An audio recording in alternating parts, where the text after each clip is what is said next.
All right. Hello, everybody.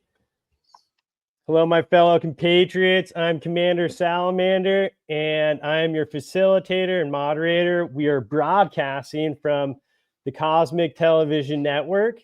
As always, we have the greatest genius, heroes, and legends on the show, featuring our host, Emery Smith, and special guest today, Sébastien Martin, for Return Part 2. Let's go. Emery is a veteran, a renowned scientist and leader in the regenerative healing sciences. And of course, your host of Cosmic Disclosure on Gaia TV. And Sébastien Martin is a perception-based intelligence specialist who has worked for numerous intelligence agencies, doing lots of covert work, and he's joining us today to bring some amazing updates regarding remote viewing and other exciting information. So thank you everyone for tuning in. We're stoked to have you here. Let's rally. Welcome to the show. Take it away, Emery and Sébastien. Well, thank you, Commander Salamander. And there's an inside thing, a little joke about that, but we don't talk about that often, because we are in the midst of a very special project with you and getting you some progress with some of the things you're going through with your lifestyle based on your physiology. And it's really amazing that you were picked. And we went through a lot of extreme things to get that approved. And I just want to say thank you, everyone in the universe who's part of that, who's going to hear this later on, and also during this live event. So thank you, Cameron Clapp, for really stepping up and allowing us to use you as a guinea pig. But you're not a guinea pig. You're more like a guinea salamander and a guinea crab. And the only reason Sébastien is laughing because he knows that only crabs and salamanders can grow their limbs back, and that's what we're going to do. And Sébastien, thank you so much for coming back on. And there was so much stuff that you and I have been talking about for the last month since the last episode.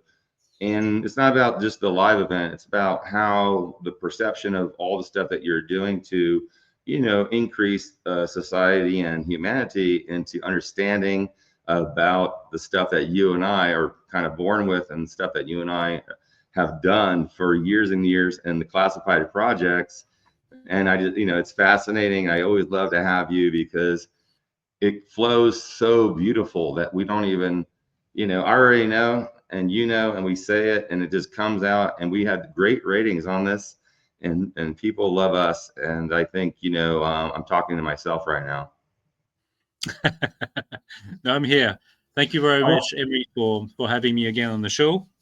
I'm looking forward to the next 2 hours. I think we can branch out to talk more about remote viewing and also the ins and outs of it, because there's so much to cover on that topic. So I'm looking forward to it. I think as remote viewers, they don't understand that when you open yourself up to do remote viewing, and it could be called other different things, that you're also opening a field of energy to help people and to find out something, whether it's for healing, whether it's for intel, whether it's for war, whether it's for whatever the deal is, that most remote viewers don't even know why they're doing it, because they don't know. We know because we don't operate on a code system, because it just comes. And I love where you live, because that energy out there in your sector, I'll say, and I also am building my own sector over here in Nevada. It is important about the energy fields too, and we'll get into that a little bit later. I think there's so much to talk about to continue on part 2, and then at the end, everyone, we will do some Q&A. But let's go through this, and we'll spot check through, write your questions down. We're not ignoring you. And thank you, everyone, number one, for coming on and supporting Sébastien and myself and Cameron for us to do this, because it's quite an undertaking.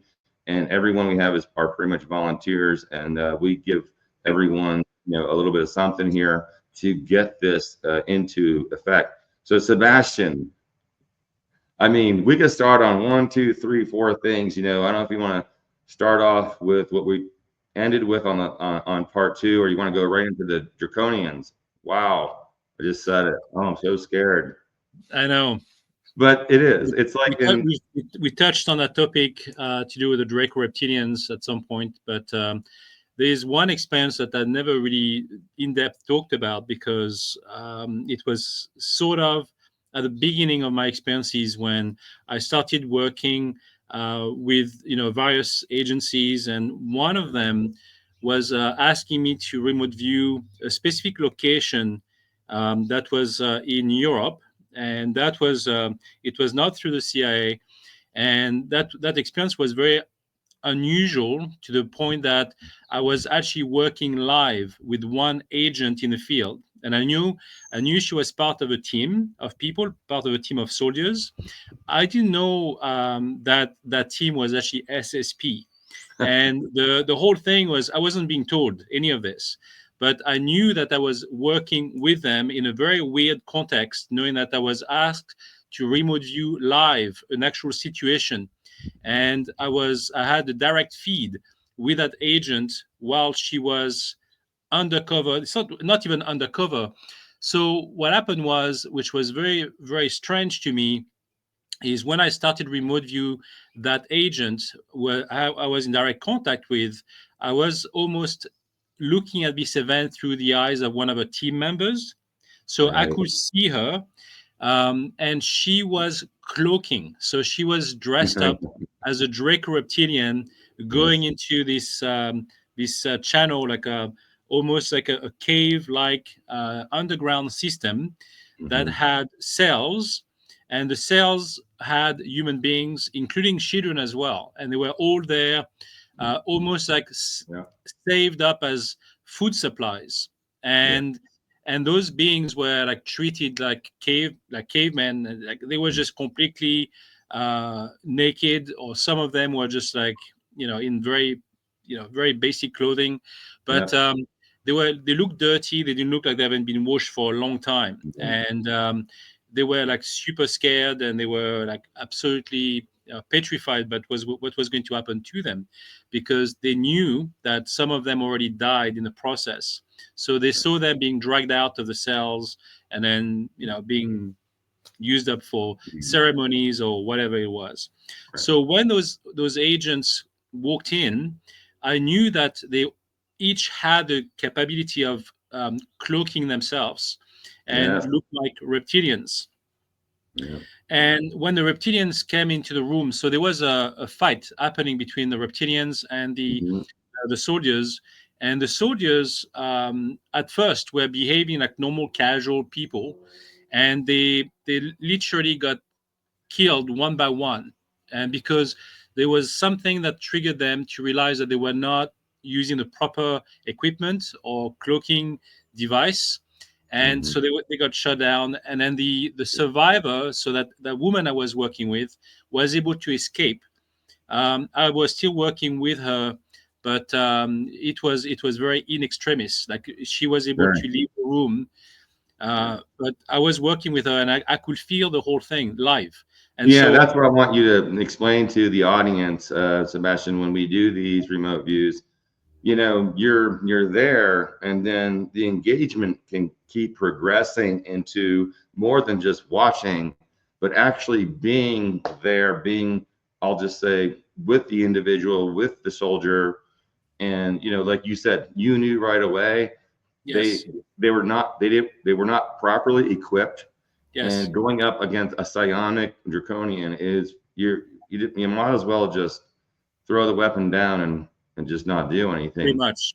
For me, like I was feeling the adrenaline, I was feeling the anxiety, I was feeling all the emotions that those guys were going through, and the determination, the whole thing. Like I could feel, how they were behaving in that circumstance, and I could feel each and one of their emotions.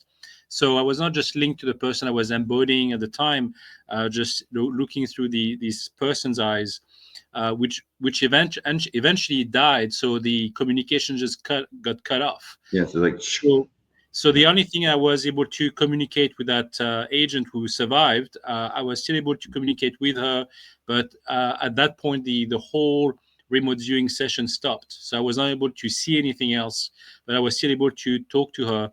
And so that was a kind of a weird situation because I never really did something that live. I have, afterwards, many years Yeah. after. Right afterwards, like, just so I can like enlighten the audience a little bit, you're specifically talking about how we go in, we are a part of a project, we go look, and then we get a little bit more deeper. Sometimes we actually go into the realm of emotion of the energetic field that's there. I'm trying to explain it in the most layman's terms because you're feeling you're feeling the draconian, you're feeling the soldier, Everything. you're feeling the lady, Yes. you're feeling the agent. It's a lot, and it comes back with you, and then your mission is cut. Yes, that's and right. then you got to go to bed that night, and you're like, what the heck is going on? That's And I'm exactly being very that. nice about it, but it does leave a residual. So go ahead and elaborate. It goes further than that. So for me, like when I have an experience like this, it's almost like when you go through hypnotherapy and you basically go under, and then when you leave the session, you have more downloads coming after.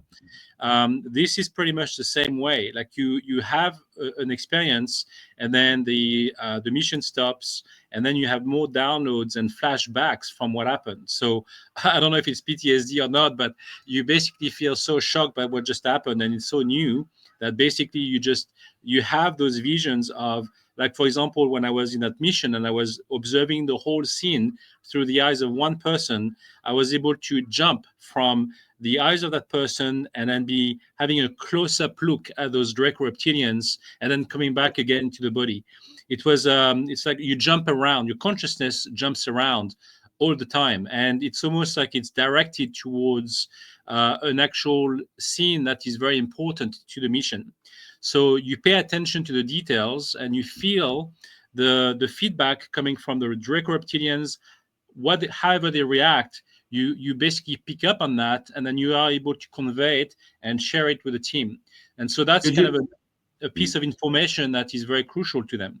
It is. And could you explain to the audience, when we do these kind of things, especially when you're in that moment, even though you are connected to get to there through an energy field of a individual, this woman, even though soldiers die and our intelligence people die, but you now know everything about everyone, and it keeps the downloads. Like, you keep talk about how that over I don't know, for me, years and years, it still comes if you did that.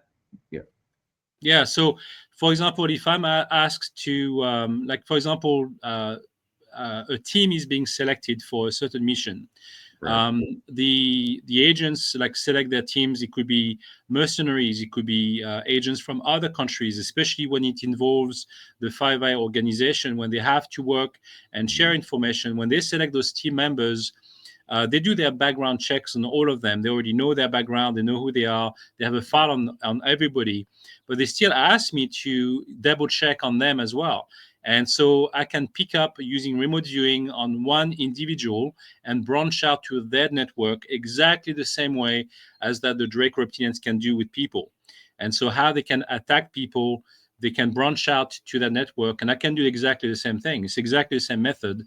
It's just that I can pick up on the information that is not necessarily in the file, which can still become very important and critical to the mission. And in one instance, there was one agent that got removed from the mission based on their background, which was not in their file. And they rely on my information simply because they were able to validate it at the end. Like, obviously, they can't just rely on whatever I say, because there could still be some inaccuracy or some point that they just simply cannot trust remote viewing 100%. They have to validate everything, and then that's the reason why on missions, especially when I was doing it, everything has been compartmentalized since the end of the Stargate program in 1996. The new Stargate program has been revamped in essence. So you have people now mostly remote viewers who are more psychic. So they select those people in this format, the same way as I was psychic, not really without knowing what remote viewing was at the time, but they selected me based on what I could do and without the training, but they were able to enhance it and allowing me to, completely plunge into that realm without being warned or trained. I was not privy to the people that were involved in the remote viewing sessions with me. So I knew who they were because we connected with one another, but I was not told what they were saying. So they had to do their own sessions on their own, which I was not privy to, and then they were reporting back to the same people, and then they were able to summarize the experience based on all of these sessions to validate whatever we were all seeing. So there may have been some inaccuracies in what I was describing, but at the same time, I heard over time that I was 100% accurate, which is very unusual for remote viewers, as we know from whatever has been tested. On average, about like maybe 75% accurate, and that's with a very good remote viewer, right? That's a good remote viewer, and that's why they use Yes. groups of remote viewers to, group in. I could say I'm 90% effective, but with 2 or 3, I'm over 100%, 105, 110% if we hit the same target or whatever we're trying to get, for that. Yes. Another question I have personally is, have you ever done a mission where we were contracted to look at something, and then we told them everything, and that was done, and then a couple years later, they're like, "Hey, we got some more questions about what you told us a couple years ago." All the time. Yeah, obviously there are certain things that I can see that at the time seems useless to them because they can't validate it because it hasn't happened yet. So if they can't validate the situation, they just don't comment. They just like leave it in the back burner and then they just wait. And then at the end, when it's time for them to retrieve that information and talk about it, then obviously that's when I ask more questions. Because for me, which is so strange, every time I had an actual experience like that, it's like it happened yesterday. I can reconnect to it right away. Like there's no time has passed. No time has passed because the way you connect to those experiences, it works so differently than real life. It's not like a memory. It's like you reconnect to the past, the present, and the future. And so when you do that, it becomes part of you, and so it's ingrained inside of you, and I can't get rid of it. And so it's way more vivid, and it almost like bypasses the regular human memory. It becomes part of who you are as a being, and it becomes part of your galactic experience. Pretty much, it's way deeper than a regular memory. That's the way I feel about it, and for the way I've been feeling it for the last years. I'm still connected to some of the agents, like the CIA guy John, who died in the desert, and I was seeing him in that hole, and it's still part of me. Like I can still feel his whole energy when he was about to die, and even if I could see him still breathing, I knew that he was already dead because this was already, I was connected to something from the past. I was living it as the present, but I already knew I had this piece of information that I knew that the man was already dead. So it's a very strange, feeling. I had exactly the same feeling with my best friend from France who died in a car crash, and I was able to see him like passing away. Like I could see him having his last breath in the vehicle, and he was just on the back seat. It was an unfortunate event, and he was 32 years old at the time, and he died, and I could see him having his last breath. And I always have that connection to that last breath, which is very strange, and I wasn't there physically, but I was able to assist and witness the whole event, which was kind of traumatic. I disagree with you, Sebastian. You're everywhere all the time, especially when those things happen. And that gets into Stargate technology, portal technology, and also being aware of, what energies and the experiences you've had. And you definitely had some incredible experiences. I definitely can relate with that. And I'm so sorry about your friends. And I can say I can definitely relate without getting into that. So Mhm. what are you telling and what are you educating, your students on, about how to protect yourself from what comes home with you?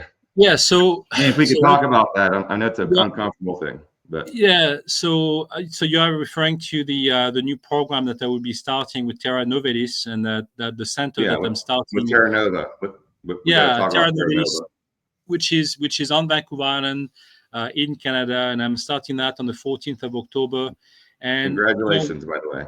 thank Yeah. you. So when I was trying to go over the training manual, because obviously whatever I've experienced, I never really wrote it down as part of a training session, and so that was a good exercise for me to find out and compare it to whatever was already out there. And I just realized I was so different in that sense that whatever I can train people on, and it's so vast because it's a whole. Like when you do remote viewing, a lot of people who just focus on the aspect of remote viewing and trying to get there using binaural frequencies, but there's so much more to it that it's important to realize that when you open yourself up to this domain, that you are literally becoming a target to outside energies, which includes the Draco reptilians and other ETs and spirits. You become so vulnerable to this new idea that people have no idea how to protect themselves. Yeah. So I've just met recently people who have been listening to us on Gaia TV and who live on Vancouver Island, and I've met with them physically. We had coffees together and so on. And those guys are, the reason why they are interested in those experiences Mhm. and listening to those, like the Cosmic Disclosure, series, is Yeah. because they had their own Kundalini awakening experiences, but it doesn't mean that they necessarily know what that means. They can't even describe it the same way as I could not describe or put a title or word to remote viewing based on what I was experiencing. For me, it was part of my experience, but there was no word for it. And Right. those guys are experiencing the same thing. And I've met countless people so far with those kind of Kundalini awakening and experiences that I'm here to help. And they feel so grateful to have someone like me to help them through that process. And that's just like the tip of the iceberg. That's just one experience that they had, but Yeah. it goes beyond that. And that's the protection field is so important, because if you know how to protect yourself, I've got different ways of protecting myself, like especially when I do Yeah. remote viewing. As you know, like for me, I talk to other remote viewers who've been in the field for decades. I have been working with people from Australia, from so many different countries, who have been working with the ETs face to face. People who are part of the secret space program, and they won't tell you that they are part of the secret space program, but based on what they are doing and how I'm involved with them, I know this is part of the same program. um, to some extent, especially for certain agencies and those who decide to protect their relationships to the SSP, they will tell you like which agencies they work for at the time, because that's the case. Most of these agents who already are gifted and who've been pre-selected to be part of these programs already work for like MI6, CIA, you All name it, right. right? All these Yeah. agencies. And because they are asked to collaborate with me as a remote viewer on certain programs, they don't necessarily have to indicate that they are part of the SSP. They would share glimpses of information with me if it's irrelevant to the missions we are in, for example. But based on their experience and what they share with me, I know what they are doing. And I can connect to that right away, especially if they have like an open line of communication with me. There is no barrier, there's no blocks, so I can see everything, and I can branch out to way more, right? So that's the reason why I can do what I do today, is because I was able to branch out from one single experience that was told to remote view, and then it Right. branched out to way more details and more experiences that led me to do more missions and more sensitive missions, because I was able to handle it. And not Right. many people can, especially when they're learning the process. You have to be so cautious in embracing this new platform of remote viewing, because lots of people are very curious. They want to open up their third eye. They want to do remote viewing, but it's so intricate. There's there's the emotional part of it. How would you handle what you see? Because it becomes part of you. And so people don't necessarily know how to handle whatever they see. And it could be very traumatic. Very Like, tragic, traumatic. Yeah. yes, I have gone through that for years. For me, like whatever I wrote in my book, whatever I discussed today on podcasts and radio shows, is literally years of experiences that have been accumulating over time. So I had time to prepare for this. But for those who are going through workshops and everything else, you really have to be able to teach them the right way and in a slow way, because if you go too fast, they could get so traumatized by the whole experience that they will say, oh, I don't want to do this anymore. This is too much for me. So you have to break them into the process slowly but surely, making sure they are safe, that they understand. Especially the understanding part is so important. You have to understand what it all includes and involves in the process. Yeah, and that's why your program is so important. It's not just about learning remote viewing and all the aspects, but the also defensive mode and the safety. Yes. Because you can probably agree with me with this, as I've trained lots of people in remote viewing that thought they were going to be able to handle something, and psionically they went too deep, and now they're not able to function. And not everyone is as strong as you are, Sébastien, to go through that amount of energy. I mean, that's your lineage, of course, but I won't talk about. But that is something that allows people to have to say, this is not just some game that you're trying to learn how to soothsay. This is a very serious process that you could become what I would say is hacked in the mind. Have you had these experiences with and heard about this? Of course. So when I was doing remote viewing, that was one aspect, and I also used. Sorry about the airplane passing by. I'm outdoors. So the experiences I had using binaural frequencies. So I've tried everything. I basically opened myself up to everything to compare the different type of experiences, and that's also very important too. Not just like being sticking to one single experience. So as a remote viewer, I was able to still use binaural frequencies to come out of my body, to do like workshop sessions for 5 days or 10 days. I did all of that. And what I've realized is my connection to the group of people doing those workshops with me, they were all newbies. They had no real experiences, but they were curious.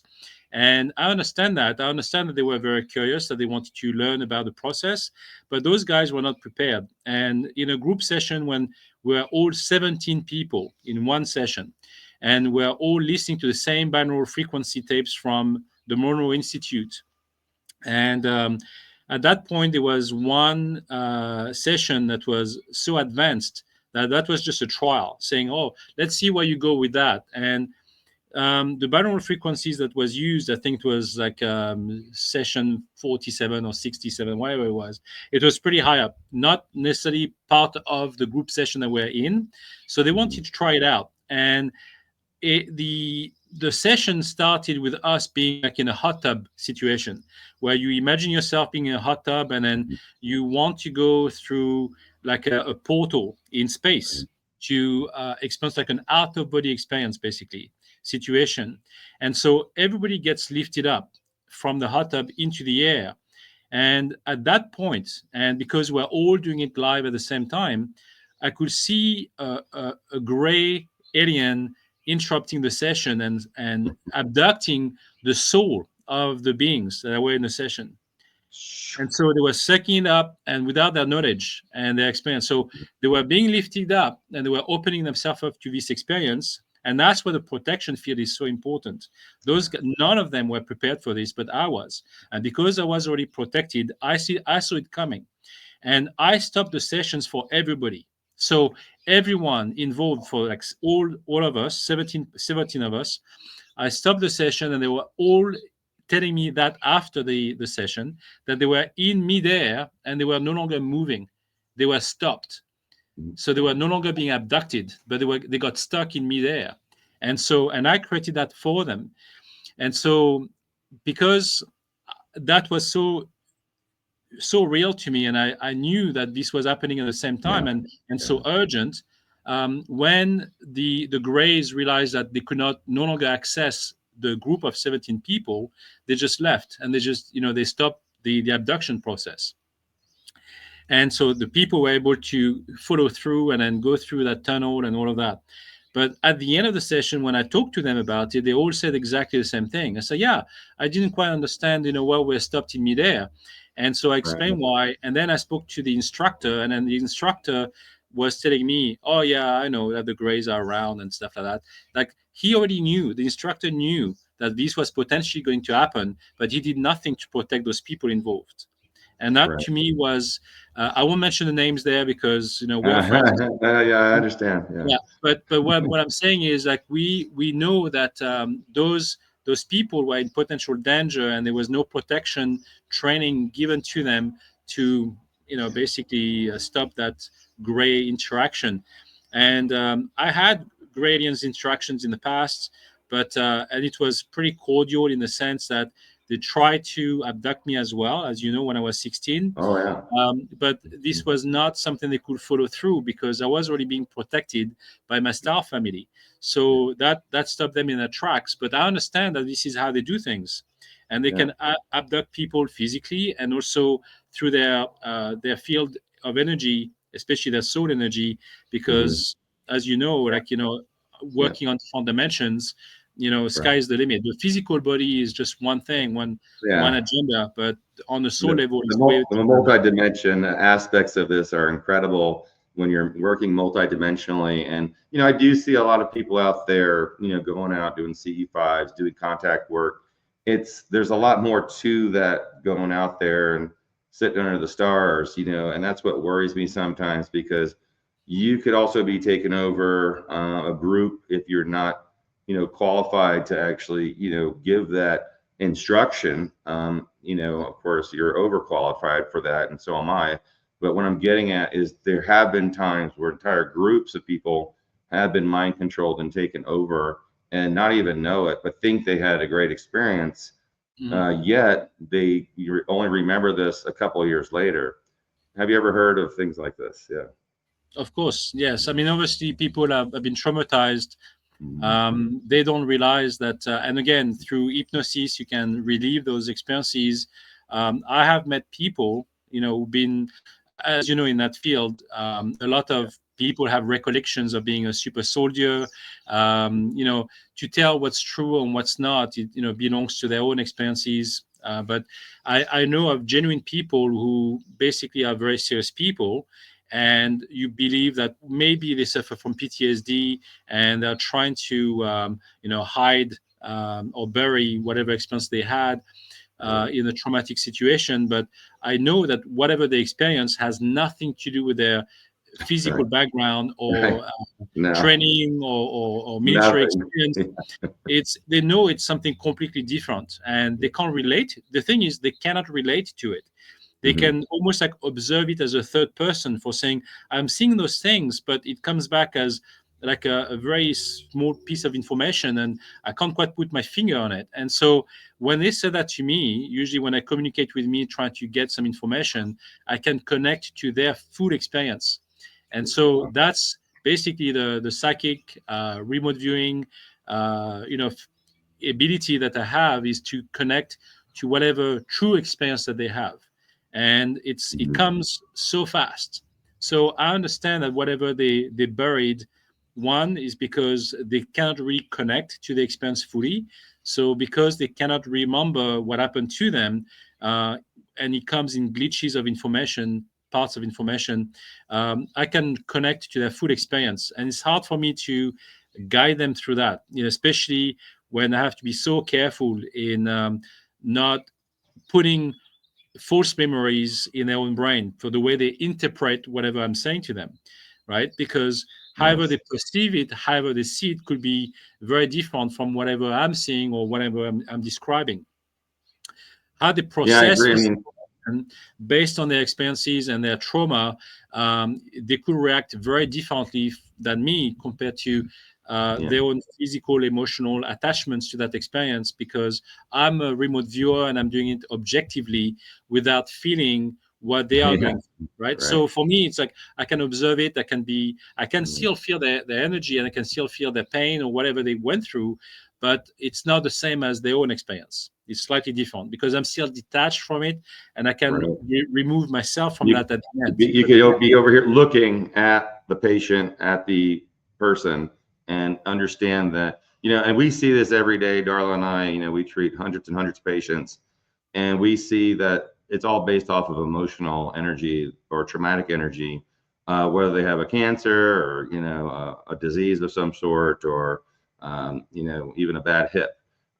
We do work with frequencies, of course, and other solutions, but I'm so glad you told people that, it is looking from over here Mhm. at the scenario and all the people involved.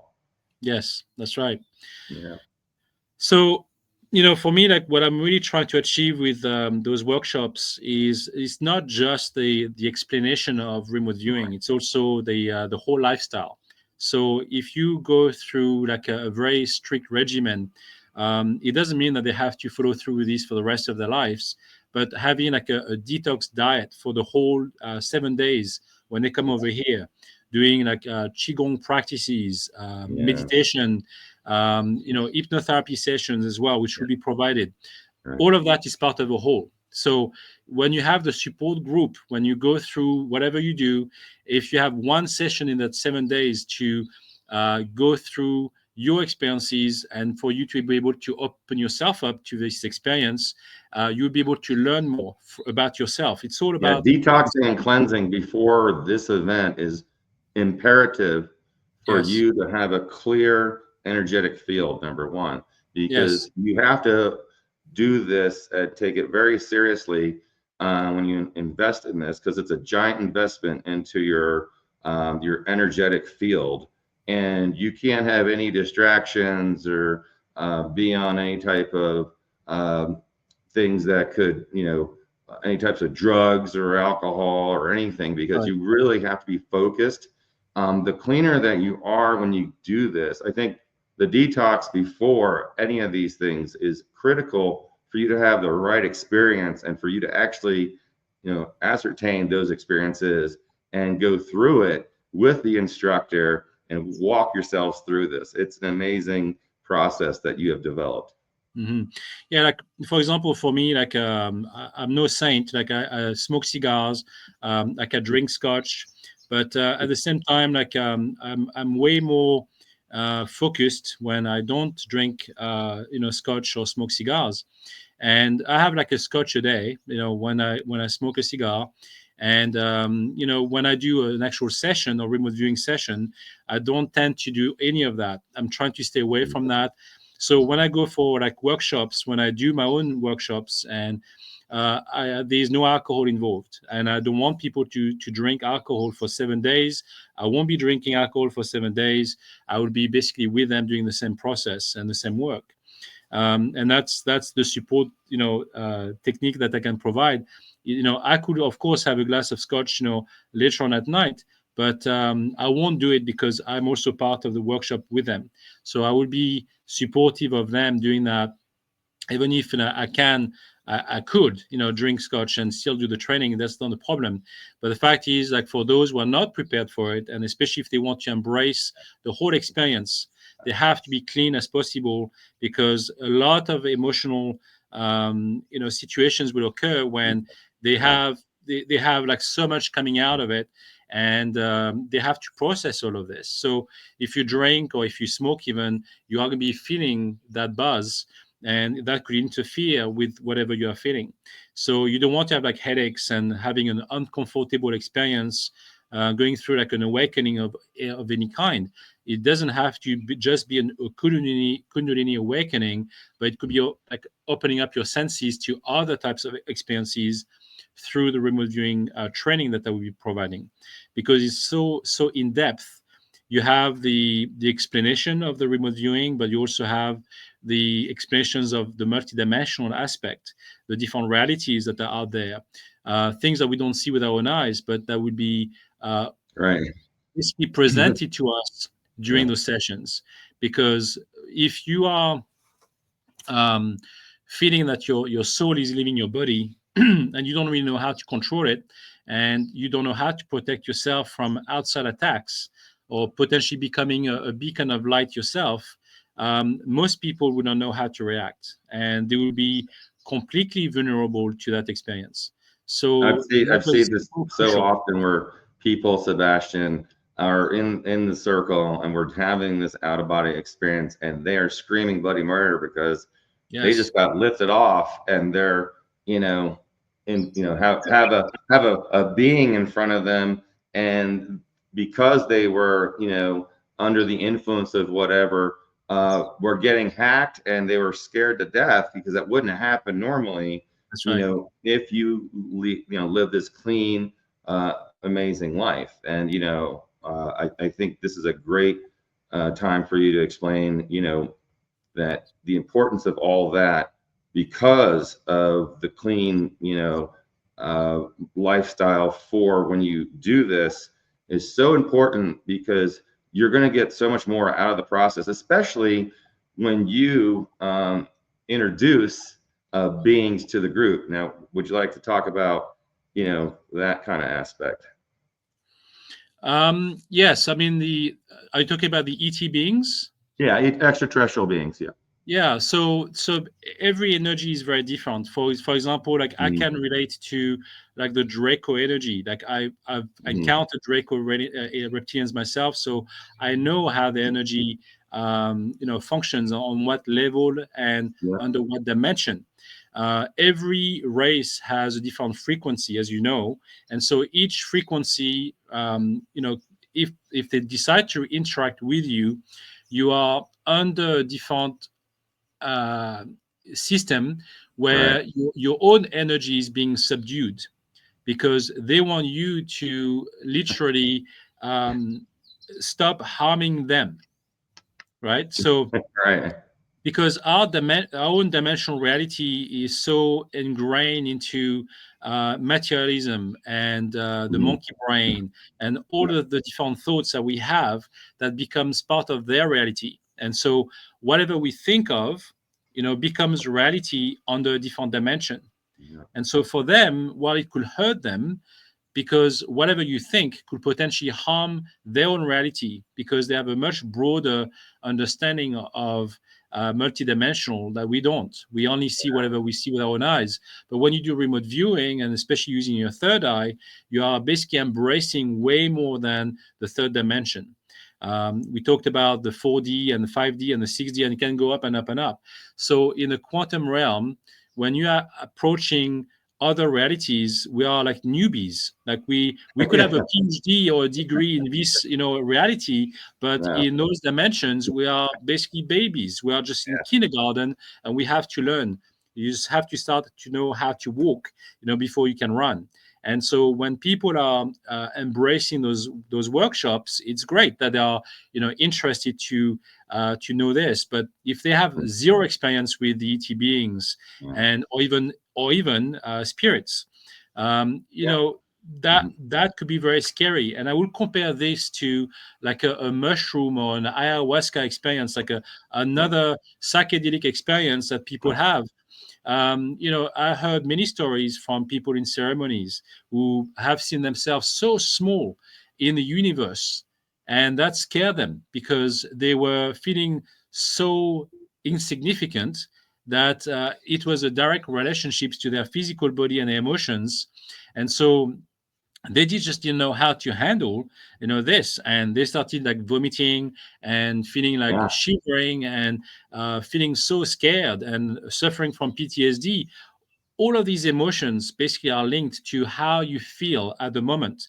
So if you're not prepared, and if you're not good with yourself, like say you have insecurities, you had some bad relationships in your Right. life, all of this could come back up to the surface. And that's how spirits, Yeah. ETs, can use against you. So if you're not doing your body and you feel like, you don't know how to prepare yourself for that, you become a target.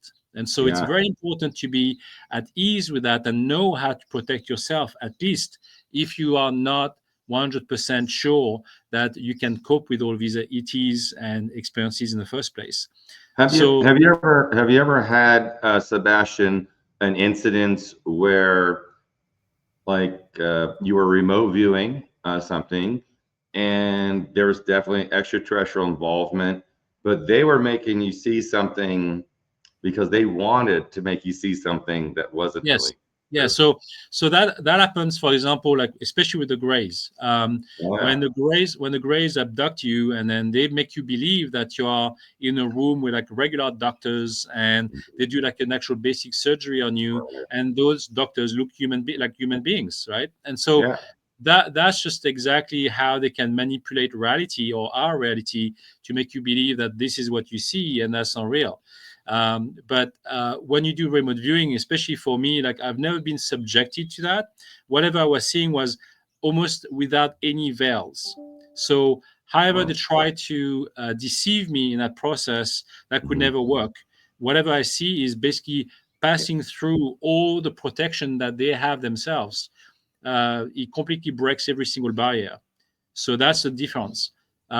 If you are under hypnosis, however, you could remember something that whatever the ETs want you to see, um, based on your reality. And so it's however you feel more comfortable with it. If you are using your subconscious mind to break through the veil of false reality, then you can. But you have to be prepared to do it. Many people are blocked in that system, and they just use those Right. false memories to comfort themselves that they are not willing to face and able to face this Right. real Yeah. dimension. So Yeah. I think deep down the Greys do this so it's not as traumatic for the people, so they can still conduct their experiments on people. But if you do remote viewing, you have to be able to face those kind of challenges and realities without suffering the consequences of it. That's why the Absolutely. I training think, is so important. yeah, very, very important. I really mess with them because I'm like you with the veils. I look at them and I know they're trying to make me think something else. I'm like, you guys really got to up your game with me because you guys look ridiculous right now. Right. Okay. And we have to enlighten people. There's also a funny part of remote viewing where you're talking to some evil extraterrestrial entities or spirits or whatever they're trying to make you think. And you're like, okay, guys, hit me up another time because this is not working. That's right. And they actually, some of them start cracking smiles, believe it or not. They're like, Yeah. oh gosh. Whether it's the CIA, the DOD, or whether it's the ETs or the spirits, you are part of that energetic field when you enter it. So you have to engage, and you could be scared, you can be engaging, you could be impervious, Yeah. and you could say, I want to see everything because Right. this is a joke to Yeah. me. So the biggest difference for me, like based again of what I went through, and again it's in my book, it's like when I had so many different ET encounters and even archangels encounters. Yeah. I'm not that, I'm not religious, but I'm spiritual based on what I've experienced, and I can only relate to so much. I don't read, secret books and Bibles and stuff like that, but I'm aware of that. But at the same time, my experience with the archangels when I had that, it was such a surreal experience Yes. because it's Yeah. exactly the same experience as when I had Zoe coming into my living room. Yep. Exactly the same experience when while it's slightly different. Like I was not frozen. I was not, I was physically feeling all of these weird emotions because one, it was an unusual encounter. There were like five guys in my living room as well. And Yep. then one of them showed up right to my feet. Like they were basically literally facing me. And I was on the sofa, putting my feet up on the sofa, thinking that I would be protecting myself that way. And I really didn't know how to handle that at the time. This was, before I started doing all of my remote viewing experiences. But because I already had an ET encounter with Zoe, particularly, they wanted to show me how similar to us they were. Yeah. Even if they are ET aliens, they use different technologies, and they can manipulate the soul energy, and they can access other dimensions, and they can use implants, ethereal implants, physical implants. They can use all of that, but deep down, they are like us. They still want to learn. They are still part of the light source of energy, and they are basically making themselves look more important, and almost Yeah. like gods to us, because Yeah. that's the kind of impression that they can impact us. They can impact our lives with, saying, "Oh, we were there to help you grow and everything else, so you can exactly like see us as your gods, and you have to respect us and all of that." But at the same time, when you can remember and Yeah. connect to their soul energy, you are part of them. They are the same as you. And so, simply because we don't remember who we are as ET beings, we are connected to those races. We are Yes. part of that experience, and we agreed to be here. So, in my eyes, when we have those encounters, you have to stop being scared of whatever you see, because you are no different than them.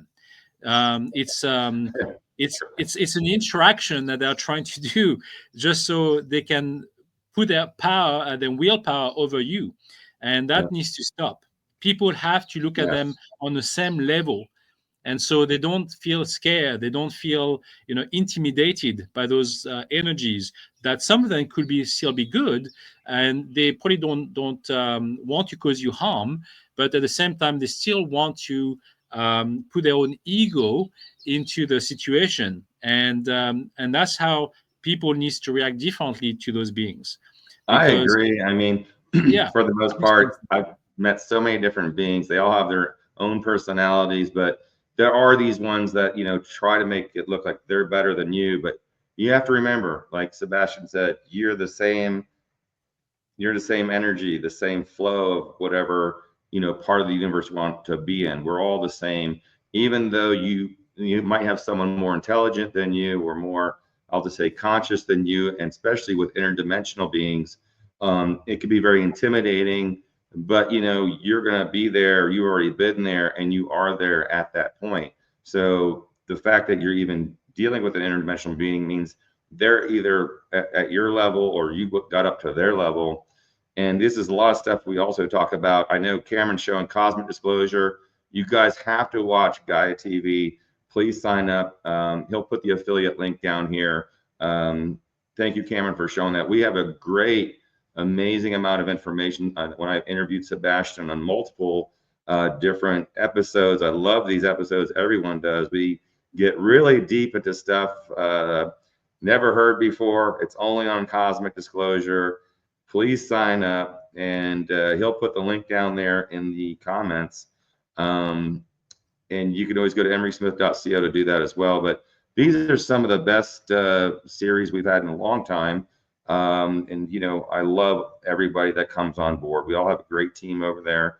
I love Gaia TV, and I love all the stuff they have done getting us out there. And we do these little touch-ups every now and then with Sébastien and I here, because there's certain things we can and cannot say, and on here we can kind of say whatever the fuck we want. So it's okay to come out to you guys and say, hey, listen, check this out, this is great information. And there's always updated information that's coming out, so please go to Gaia.com there. Go to, actually, you'll see the referral link down there.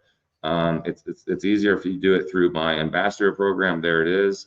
Copy paste this, and you'll love these episodes. We've got such high ratings on these episodes. It's going to blow your mind. If you like what we're talking about now, then sign up on that link right there. And yeah, you definitely even get a discount going through that link, because I know it's through my website. So definitely check it out. And Sébastien, I think the stuff we talk about is not talked about pretty much anywhere on the web or anywhere when we talk about interacting with beings, with remote viewing, and also the it's not just an all positive thing and negative thing. It's just you need to know what you're doing, and that's why I love what you're doing. I can't wait to come out there with you and hang out and do this stuff. Sébastien, before we get on to questions, did you want to mention anything else before I get in? Because there's a lot of questions we have. Yeah, of course. You know, what I would like to tell you is, you know, I think we already discussed this outside of you know, the show, is that when we go on Cosmic Disclosure, because it is pre-recorded, you know, we have like an hour of like talks for like half an hour coverage. And what I really enjoy is, even if like some of the parts got edited out, you know, you've been sharing information and validating whatever I was able to see through like the you know, the labs that you were working at, and then you were describing those that the food component that was given to the ETs, and you mentioned it, and it was edited out of the show because I guess, you know, you are a host, and therefore your role as a host has to be very specific. But I thought that those details were, you know, taken out because of the constraints of the limitation of the show, that you have to be covering 27 to half an hour, 27 minutes or half an hour show. But there were so many good details that have been edited out, which is unfortunate. That obviously, you know, I'm glad that we have this platform where we have 2 hours of show. It's not being edited out. We can talk about everything that we talk about. That's great. I love that. And also interacting with the people, especially if they have questions. And, you know, this is what we're all about. We're here to learn, and we're here to share. And as someone mentioned in the comments, that we're all one. And it is true that we are all sovereign beings. And that's the main thing. People who, you know, come with the assumption that they're just like living a human experience. It's not just a human experience. Like, we've done that for tens of thousands of years. You know, we are more than just human beings. We are energetic beings, we are sovereign beings, and we have to reconnect to our true selves, which is this, on the soul level, is to also connect to every single experience we ever had in past lives, and with ET beings as well, because we're all part of the one singularity that connects to those ET beings that will make us move forward to the next dimensions. Without that, nobody's going to be able to progress and evolve. That's the main thing. Right. Yeah, I really appreciate you saying that as a soldier. And, you know, we do film sometimes an hour and a half, and you see 20, 30 minutes of it. I know I add a lot of information. The producer edits a lot of stuff out that I would like to be out there. A lot of people notice that when watching Gaia TV and have written in about it. You know, it's not up to me or Sébastien, because, you know, we're just, you know, these contractors that are, you know, talking about, you know, the information, that are trying to get as much information into that. And that's why a lot of these episodes that we do on Cosmic Disclosure is a part 1, 2, 3, 4. It shouldn't be like that, and edit certain things out, especially when, you know, he knows exactly where I was stationed. He knows exactly the place I worked at, like Richard Doty knows, and so did Clifford Stone, and of course David Adair knows all my background there completely. Everything has been you know, looked at, and it's just amazing that, you know, sometimes, you know, because they're trying to make this great content, that certain things get put out. So these little things that we're doing, these little webinars and stuff, allow me to be free and say, yes, I can relate, you know. And thank you, Sébastien, for always, you know, sticking up for, you know, that part of the energy out there. We're trying just to get the most amount of information out.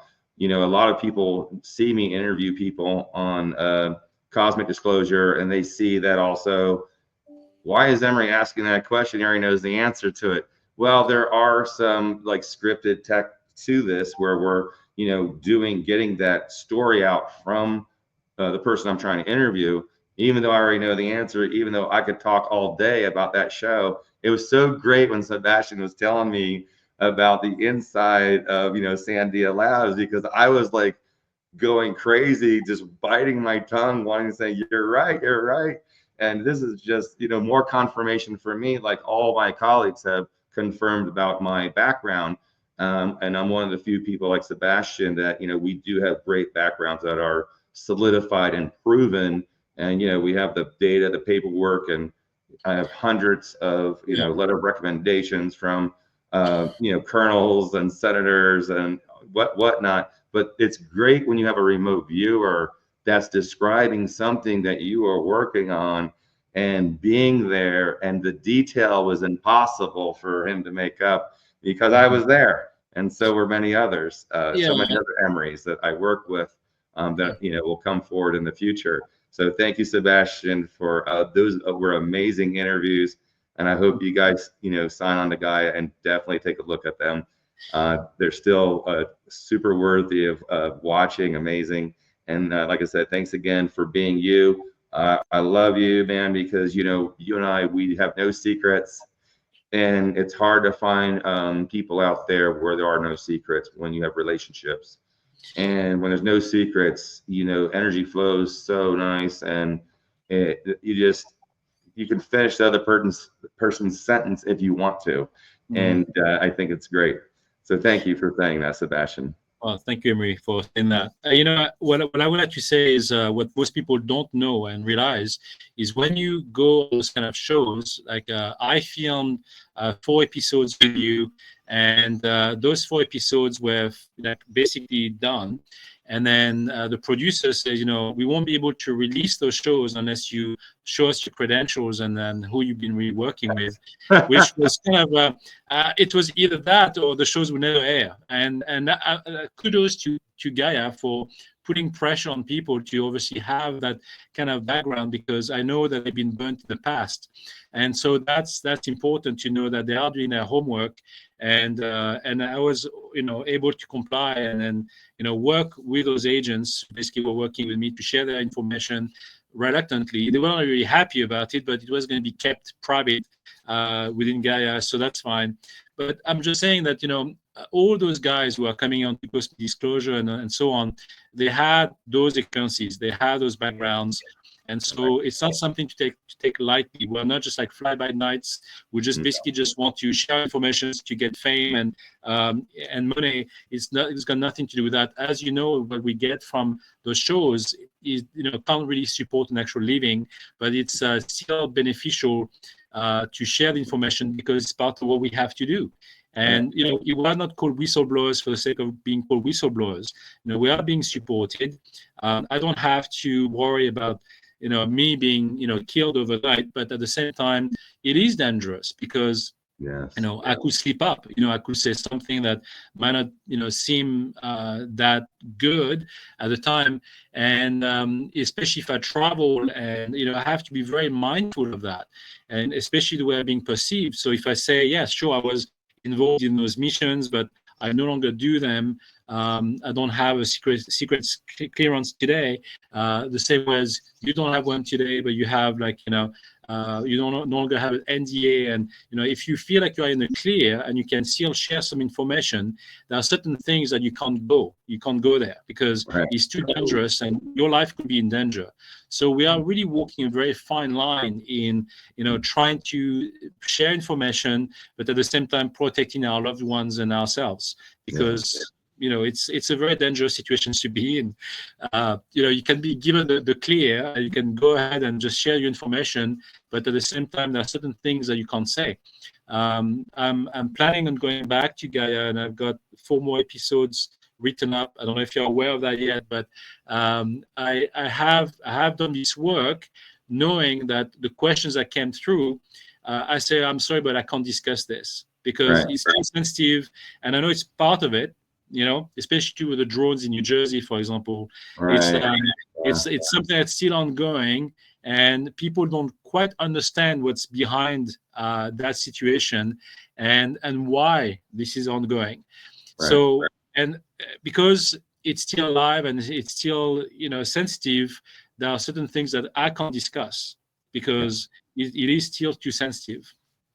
Yeah, I think I mean, we know there's things we can and cannot say, Sébastien, and I know what my limit is for sure, and I've been warned, and I just know, like you do, like eventually we're going to be able to talk about that. I'm blessed I was able to talk about this. You know, I think, you know, 8 or 10 years ago, and came forward. It was a really bad situation for me, and you know, everything pulled through, and I have supreme backing up of, you know, the government and other things. Now I'm more protected than I've ever been with the extraterrestrials and other galactic federations.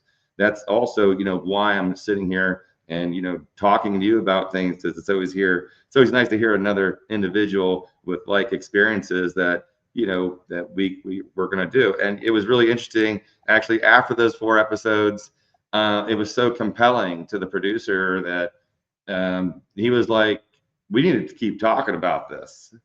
Emery, you know, what are we going to do? And, you know, I love doing unscripted stuff. It's my favorite. I'm not really particular to scripted things, because I can't have my own emotion into it as much. So we did another 2 episodes, didn't we, Sebastian? Yes. Yeah, we did another 2 episodes, and those were like the number 1 episodes that we've done, because we were just flowing, because we both know what we were talking about with this information. So it worked out really beautiful. Yeah, and it's so funny because while I'm preparing synopses for what I will be discussing in the future, the producers, you know, were asking me, so, well, you know, can you elaborate on that and so on? And I said, no, I think this is enough for the 1 episode, and I'm sure whatever we're going to be discussing for an hour or so will be bringing up more episodes moving forward, as you know, because that's kind of the experience that we will have, right? So I'm not worried that you know, we'll be able to do more unscripted material and interviews down the line. So is that with Cosmic Disclosure or with George Norrie? That's with you. Oh, that's with me? Okay, great. Yes. Yeah, yes. I just love it. It's easy, and you're like one of the most, it's like with Richard Doty too. It's like, it's such an easy flow, because we're both military. We've both been to the same bases. We've both been through similar experiences, not the same. Richard's a little ahead of me, a couple years. And it's just so much fun to be part of, you know, this whole team, that you'd never know 25 years later, you're going to be meeting the people that were remote viewing you, or the people that were actually working in the same construct in the same area, but it's so compartmentalized, you don't know everybody, and it's just fun. It's a lot of fun. Well, you know, what's interesting, again, behind closed doors, that I don't even know if I should even say this, but I'm going to be saying it anyway. So, you know, the producers at Gaia, the producers at Gaia, you know, interact with people like us, right? And they always meet new people. They get presented to other remote viewers, or even like soldiers in the field. And what was really compelling to me is, while my experience, whatever I shared with Gaia is my own experience, Gaia and the producers have been talking to people that have similar experiences than mine, or were involved in the missions that I was involved in. So they are basically providing a thread of information. So I'm on one end of the mission, and then there's another guy who is actually in the field doing exactly what I'm doing as a remote viewer, and then gets the information from me through his superior, and then gets the job done. And so, you know, when you have this kind of network and puzzles be put together, it becomes a very, you know, neat experience and true experience for Gaia to rely on those testimonies, because while they are just testimonies, and we don't have the physical evidence of like a piece of the Stargate, or, you know, or a pyramid or something like that, like from the Anunnaki, we can only relate to the experience, because that's what we have. But at the same time, the corroboration of the stories and what you hear on Gaia, and having all of these different people, you know, adds to the genuine experience. Comes in. Story, right? It's a great story. You know, I'm so blessed. You know, your 10 years anniversary here, I think, coming up, or was already done, with me coming forward and stuff. And then all the people that I've already known, and then re-met, and then got to hear the real story from each other without feeling like we can't talk about this because they're watching, was like, it was fantastic. And there's so many others out there that really want to come forward. They're just, you know, like Sebastian said, it's ultra dangerous. I'm talking about one little sentence can really make a really bad day, a bad month, a bad year, a bad life for you if you're not careful of, you know, zipping it when you got to zip it, but there's always times where it gets to come out.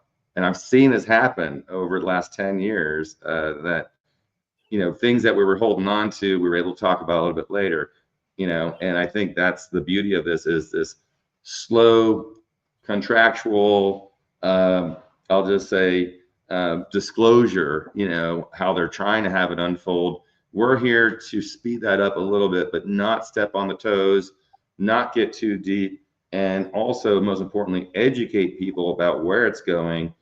Where are you going to get educated on this? Like these processes that Sébastien has on his website, and these educational centers. And I'm doing the same thing. I'm trying to build a university here in Las Vegas, Nevada, based on all this new science and technology. And we're all working together with it around the world. It's not just Sébastien and I.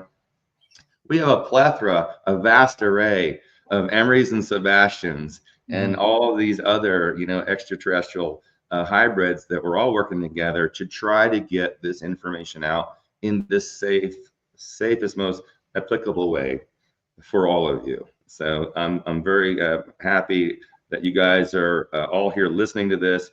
Please check out my website, emerysmith.co. I'll do my little plug now. You know what? We got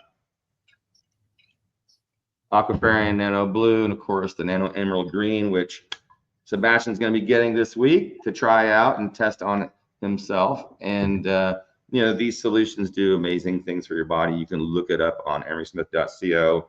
We also run these frequency scans using special software that's not connected to the internet or to satellite transmissions. You can also look at all these. We have all these free videos. I just made them all free, that you can look up there. Of course, our video is going to be for sale for the next month or two, but our first part one is actually, I think, going to be made for free, if not already. I think Cameron's working on that.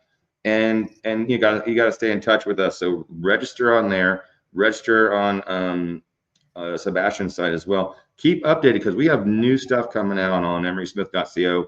We actually have a new website being brought up here in the next 4 weeks. That's going to blow your mind, as far as getting the education you need, and, you know, not having to pay for it. And you know, the updates from Gaia TV will be there daily, so you'll know, you know, when the next amazing episode from Gaia TV is going to be.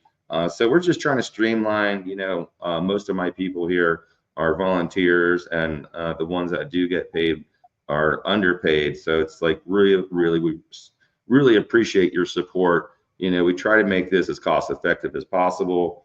Yeah, you got to check these out. You know, we have very interesting technology that protects the body, and these protection things have to do with protecting the DNA under certain conditions, like the Nano Emerald Green.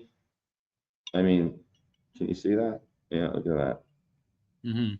Yeah, this is calentrazines from the depths of the Marianas Trench, from jellyfish that we have recreated, and bioidentical, that helps bring light into the body.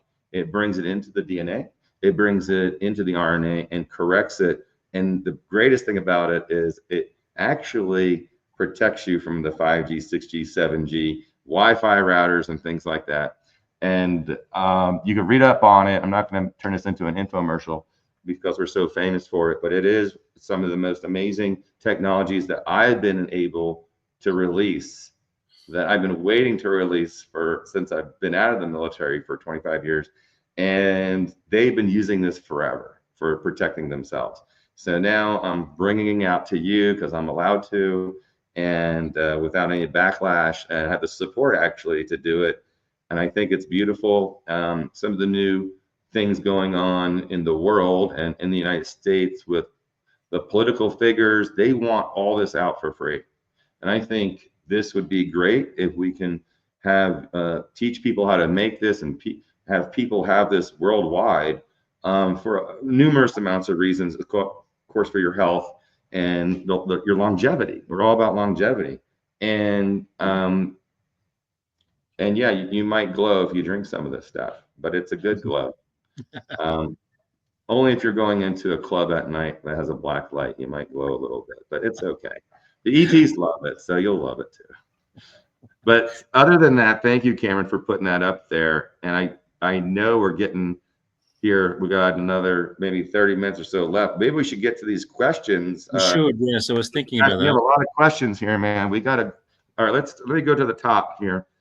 Yep. All right, we have 10:51 a.m. Okay. Hello, Linda. Hello, how are you? David Carey from Australia. Darcy, of course, Darla's twin sister. Eric Knapp from the Virginia Highlands, planet Earth. Eric's not always on planet Earth, I'll tell you that much.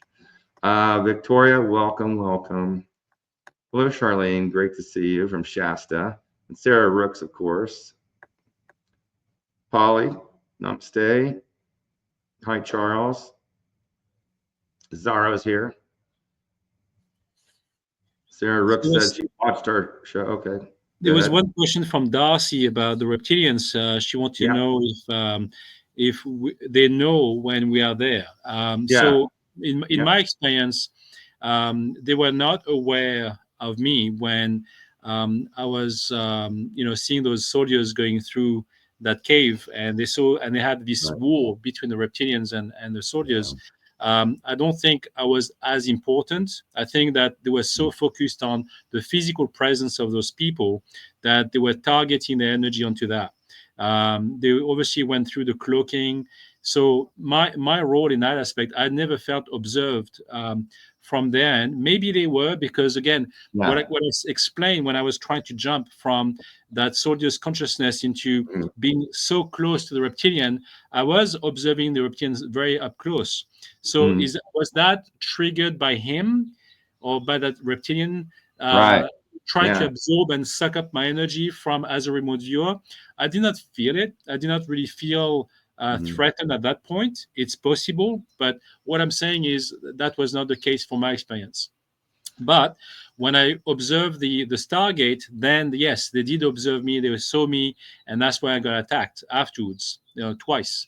So I know that they can see you doing remote viewing, which is again so important to know how to protect yourself.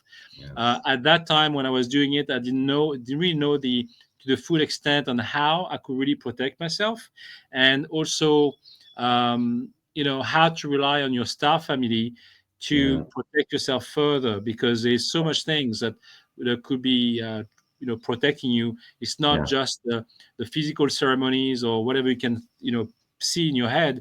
Is to have that direct link to that star family, that if you don't know what it is, those workshops can help you connecting to those people. And again, knowing how to embrace that full experience and not just relating to just the remote viewing aspect, but also the training on connecting your own soul energy to those ET beings and not being scared of it. It's like I said, it's a 7-day workshop, so there's a lot going on in that process. There's a lot to learn and there's a lot to practice on. So it's kind of a combination of both. You learn, you are trying to embrace kind of a new philosophy, which is not necessarily provided by the Monroe Institute, for example. They would put you right into the experience and then listen to the binaural frequencies, write down your experiences, and then let's talk about it. But they don't really necessarily teach you on how to handle all of this realm. That's very different. Very different. Very different. I like also one of the things too is also when remote viewing, there is an observation area when you're doing this that you're not all the way there yet. You're far away looking and observing where you haven't engaged yet with their energies, with the draconians. However, if you get just close enough, or if they find out you're there, they have lock on, and they're gonna see you. They're gonna see if they want to see you. But there's also the observatory part of remote viewing where you're just trying to get a quick find on something and without getting your whole energetic. I don't even know how to explain it, Sebastian. Not getting your entire entirety of your projected out there. Like if you don't immerse yourself fully into the session, and you don't, you like you said, you just want to have an overall look of the scene, then you can only you don't have to see the details. If like I've been asked to oversee like an actual mission with soldiers going through the desert, and I was able to fly by, like like when you can basically see the overall scene. So you can see the whole plane. You have like the field, you got the mountains, you know what's behind the mountain. So you basically project your consciousness not through the eyes of one person.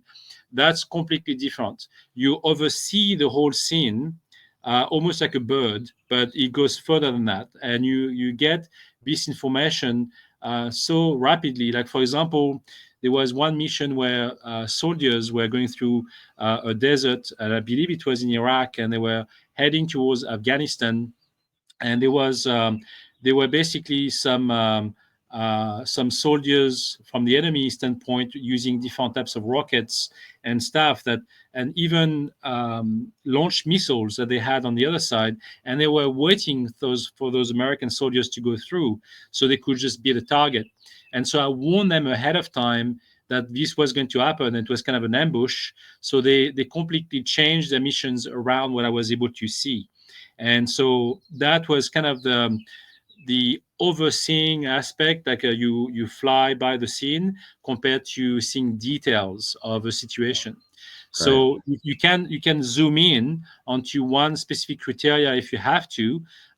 In that case, there was no aliens involved. It was just basic, mission, military mission, and I was able to help with that. And the feel and the energy of that is so different, and it's to me it's so easy because I don't have to truly protect myself when such mission is involved, because they're just human beings fighting one another. That's pretty basic in my eyes. That's the best way to put it, Sebastian. Sebastian, I'll let you see, since you are now in the comments here, I'll let you just pick out. There's some great questions here. From everyone. I mean, just you can hit all any of these you want. So the next one again has to do with protection. Like, do they hunt you over the years and show up anywhere? They could try, but I think the innate protection that you develop over time from having practiced the different types of fields of protections around you, you create like a Faraday cage around you that becomes constant. And I did that for 10 years before I even did the remote viewing sessions, because I had visions since I was like a teenager, right? So for me to have known that and protecting myself from those visions that came back in full force when my wife became pregnant, that Faraday cage became non-existent because I had it for so long and I had zero visions for 10 years. And then it all came back because my focus changed. And so it's important to know that, yes, the attacks could happen at any given time, but if you are really protected and you are aware of these other realities 24/7, because it doesn't stop, it's always there, then you will be able to prevent many attacks. And you can also see the signature of those attacks when they come in. So by focusing on those and having experienced all of that, I can recognize multiple signatures coming from different ET races, and I can stop them instantly. It doesn't have to progress. But yes, for those who are not prepared, for those who are not trained, they could get attacked all the time. And I have talked to many people who are attacked all the time, and it's really really hard for those people to experience it because they simply don't know how to defend themselves. And that's the problem that those people have, is they always feel under attack. They don't know how to protect themselves all the time. Yes. And that's another great thing about your course is redirecting that. And when you attack me as a remote viewer, like Sebastian said, I know your signature now too. Yes, that's right. And I'm going to attack you, or let's say a remote viewer will attack you, or that kind of individual, and you're going to have to really hide real quick. And I'll project myself in a trillion different places on multi dimensions. So he's going to have to go figure that out real fast. And the more experienced remote viewer, the hunter, then you better watch who you're attacking. You know, this is all who has to do with karma and other things. You better be careful of who you're stepping up into that boxing ring, that remote viewing ring, because you can get yourself killed very easily and short circuit it, because you might think it's coming from one entity when it's a lot more than just that behind that entity. So that entity that just attacks you could fall down, and then you have 10 more. Yeah, exactly. Yeah. And then also the remote viewing basically comes with remote influencing, which has been experimented on as well. And the Men in Black even showed up to the Stargate program and even asked those remote viewers to practice it for them to help them. And most of these people will not do it because it's just they know about the karmic implications of hurting someone.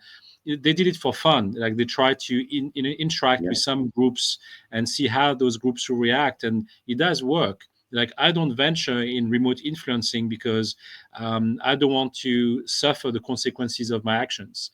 And I'm also linked to those galactic families. I don't want to mess up with reality in that sense. The other questions from Darcy about the differences when you remote view, if you can actually experience the present moment or past or future. Yes, you can definitely do that. I think most remote viewers can definitely break through the veil of the fabric of time and space, which is accessing the 4D reality, but while being in a 3D reality. So yes, you can experience past experiences, present and future. I've lived through all of it. Like, in my book, you can read that I was able to see my son. I even told my wife at the time, I said, "You are pregnant with our son now." And she had no idea. So she had to do the test and see that that was the case. And she gave birth in those sheets. She gave birth at home.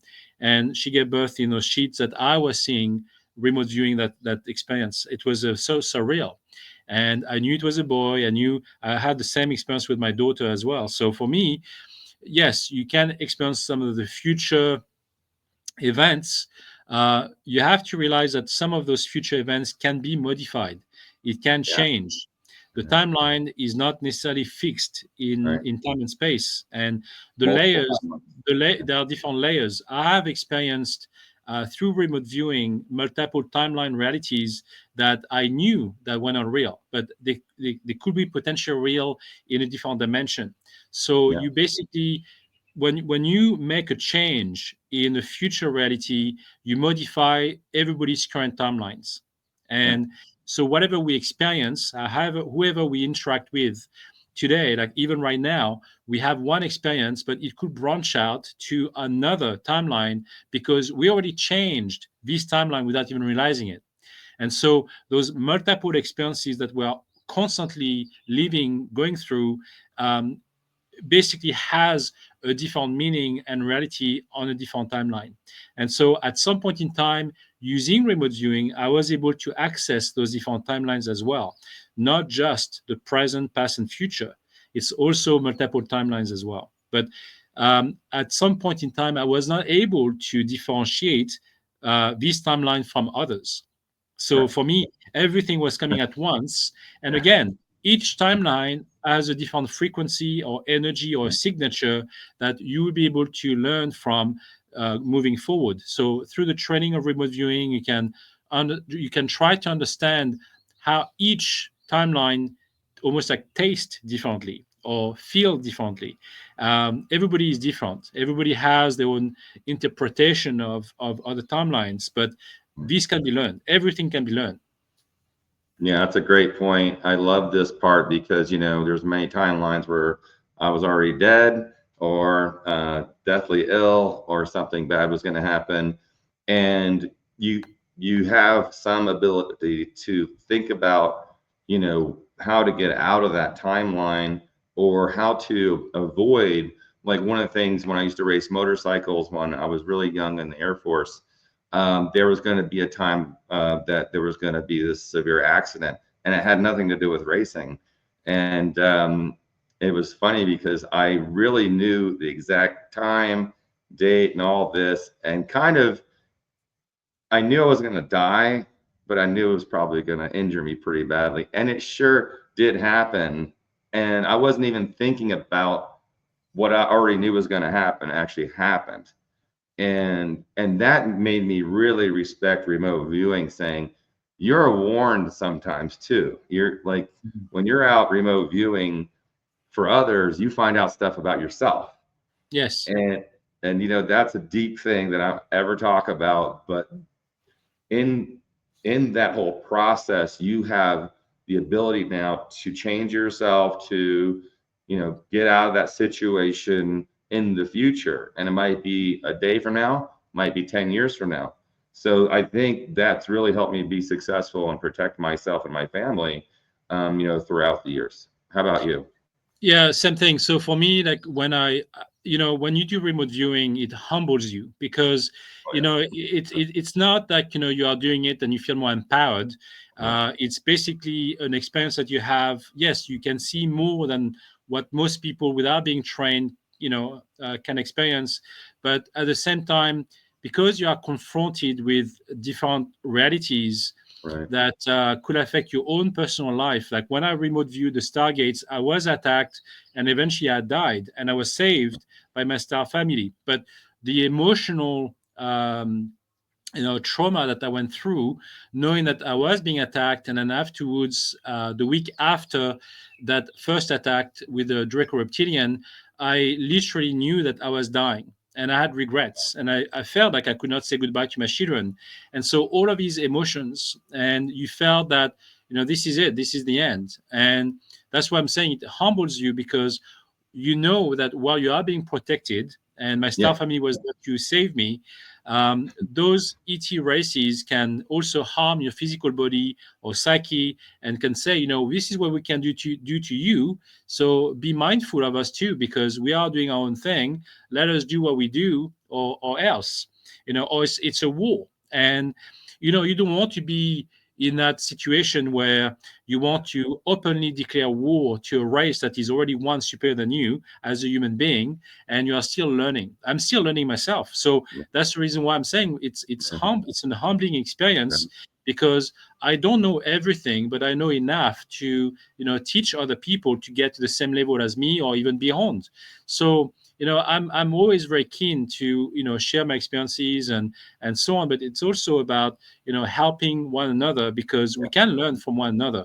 When I'm interacting with a group of people, I'm benefiting from that interaction as much as they benefit from me. It's like same as a It's Reiki the exchange. practitioner. Yeah. It's the change. It's that flow of energy that makes us feel like we are more like united. And it's great. That's what I put on my website. You come as a friend and you leave as family, because you basically become part of a much bigger scheme or agenda that everybody can benefit from. So, Karen Altman said that, who is actually running this program? Who do you guys really answer to with all these operations? Well, for me, like I already described that. So I worked for different agencies through the 5I organizations. So I have been involved with many different people. Each person have their own agenda, they have their own programs. And while they do share information, in some cases, they don't communicate with one another, because it belongs to one country or one organization, and they don't want to share specific data. So that stays one-on-one, and that kind of information is not shared with other groups, even if I could work with other groups. So you have to respect that line. And also, whatever I've been talking to was basically granted from one organization, not necessarily from all. So there are many other things that I've experienced that I cannot talk about on Gaia or anywhere else, because I've not been given the go-ahead. Some countries are way more flexible than some others as well. The same as whatever happens within the SSP, that is super protected, and a lot of these people working for these organizations are even scared to even mention those missions themselves, even between themselves, Yeah. in public settings, because You know, they're also extremely paranoid. They don't want to have prying eyes. So those guys who are deeply involved in those programs, who have NDAs, who basically have secret clearance, those guys can't go forward and talk about what we talk about because they are involved on a day-to-day.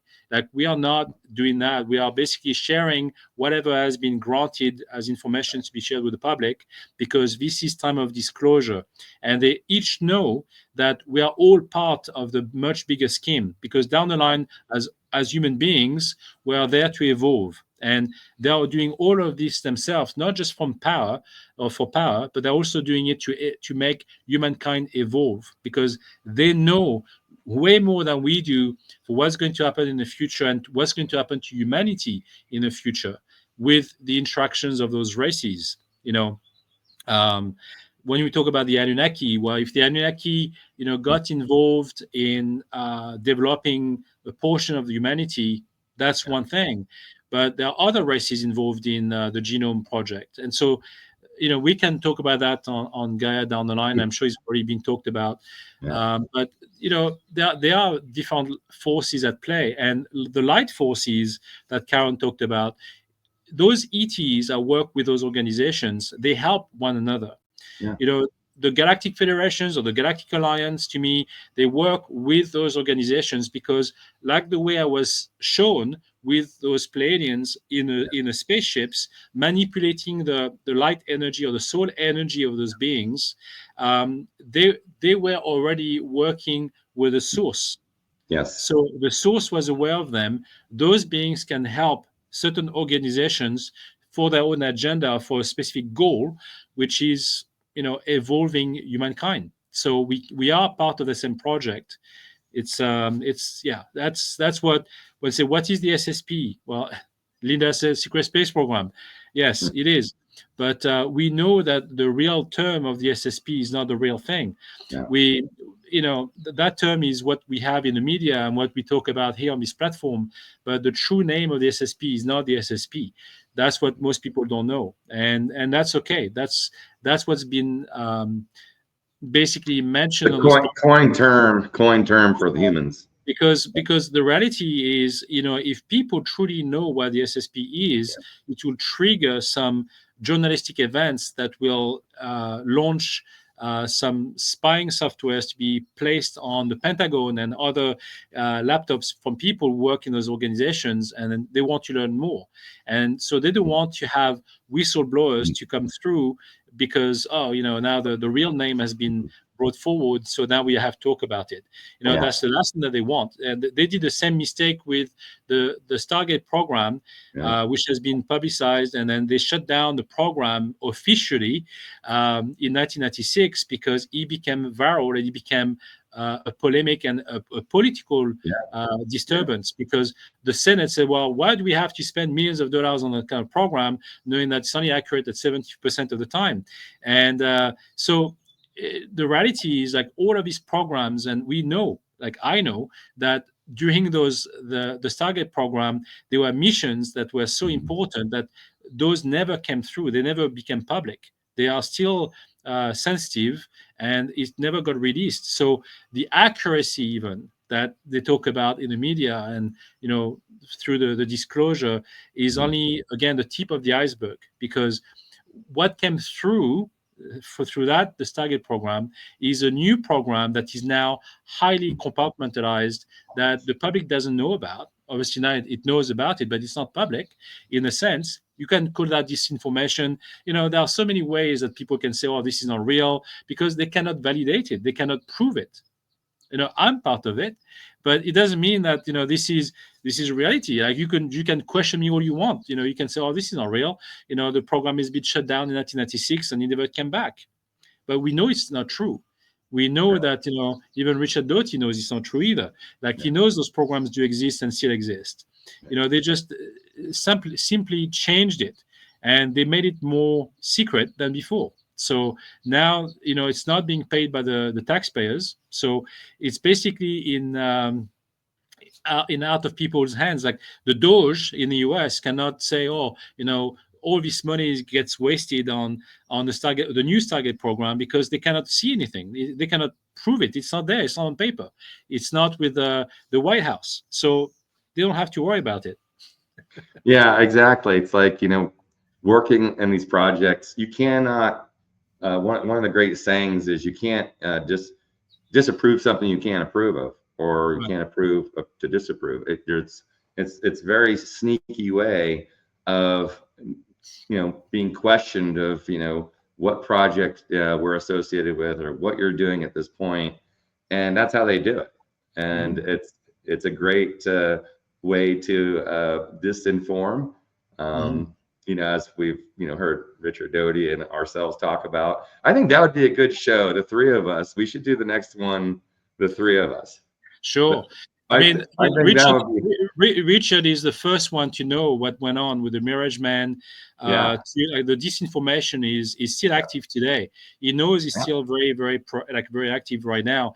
And the people are going on social media platform. They are trying to discredit as many people.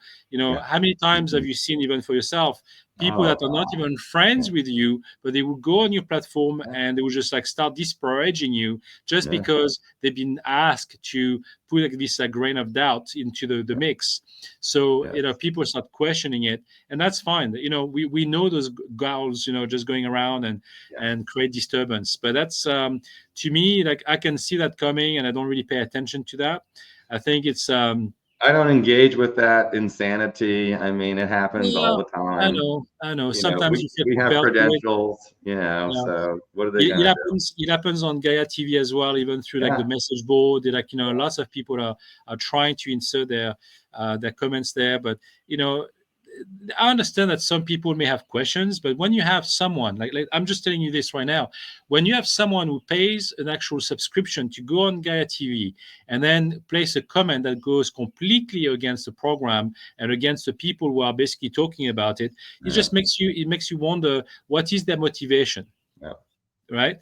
So it's not just about disparaging someone. It's just basically following orders to disparage someone, to discredit them, and that becomes part of the disinformation tactics that they have. And they get paid for it. They get paid. Yeah, they get paid for it, Sebastian. And 4 years ago or 5 years ago, whenever it was, an individual, I won't say his name, paid 12 people, paid them to dox me for 2 years, and it just came out in federal court, which I thought was great. And only 2 people out of the 10 apologized. But it's one of these things that being in this field where you are a leader in it and you have all the credentialing, as we all do, you're going to get these asymmetrical threats that are coming from multiple levels and dimensions sometimes, that they don't want to see certain agendas be exposed at certain times. And it's whatever. Keep talking. The more you talk, the better I look. So it's okay. Yes. At the end of the day, for me, what I rely on is the experiences of the people. And when I share my information, I'm being genuine. I'm just trying to share my information. But the people I'm meeting with, and especially those who I meet through that program, who basically say, "Oh, I watched you on Gaia TV, and I would like to be part of your workshop because I feel like I can learn something from it." And then when I meet them, they share that their own experience, saying, I was in the Navy all my life, and then all of a sudden I had an awakening experience, and I just saw this reality of what I've been through for all these years change, and I cannot relate to any of them anymore. And so and that becomes part of your new reality, and then I'm here to help them. It's I've gone through that myself, back in 2011, when you go through this, and at the time for me I had no help. I had nobody to talk to, because I didn't know, this was new to me, and I didn't know how to address it. So I faced my own challenges without any help. And over time, when I went to UFO conferences and tried to learn more about the topic, because I was curious, obviously, after what happened to me. And then when you feel that energy from those people, and sure, a lot of the people going through these places are pretty out there. Like, some of them are not very grounded, and you know how to differentiate those who are basically completely illuminated and out there versus the ones who just had an experience like me and trying to relate to those experiences by talking to other people who had similar experiences.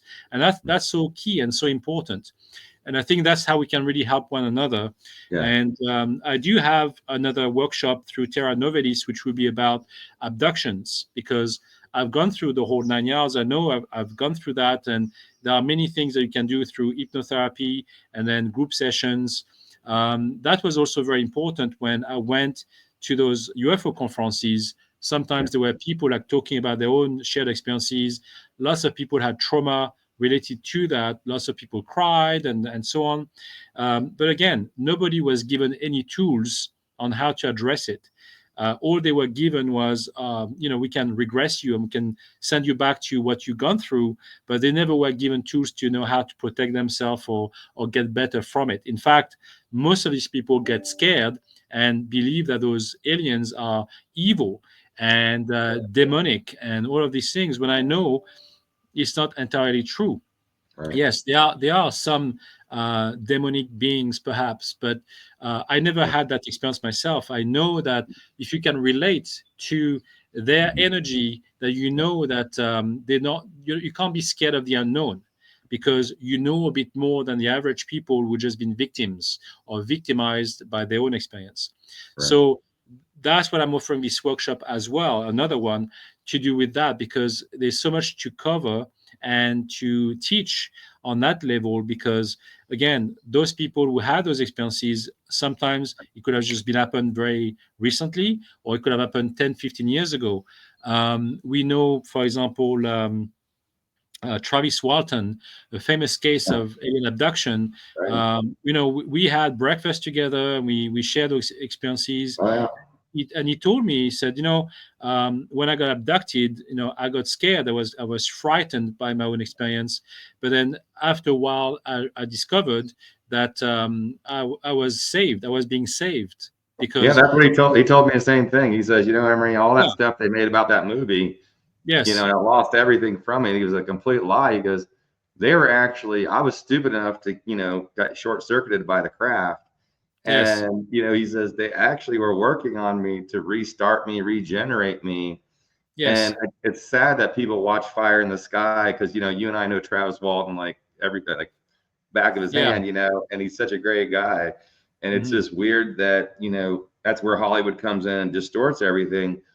And it's so great that he had the courage to finally come out, over the past 20 years and say, hey, this is what really happened. mhm. And they were trying to help me, like you just said, not trying to throw me under the bus and kill That's me right, or right, hunt me down and all this stuff. And I think it's a yeah. great message that you brought that Mhm. up to the people to hear, because not everyone knows the true story like you and I know.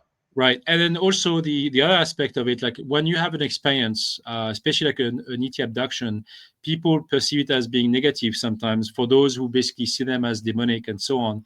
But Yeah. what they don't realize is they do get implants.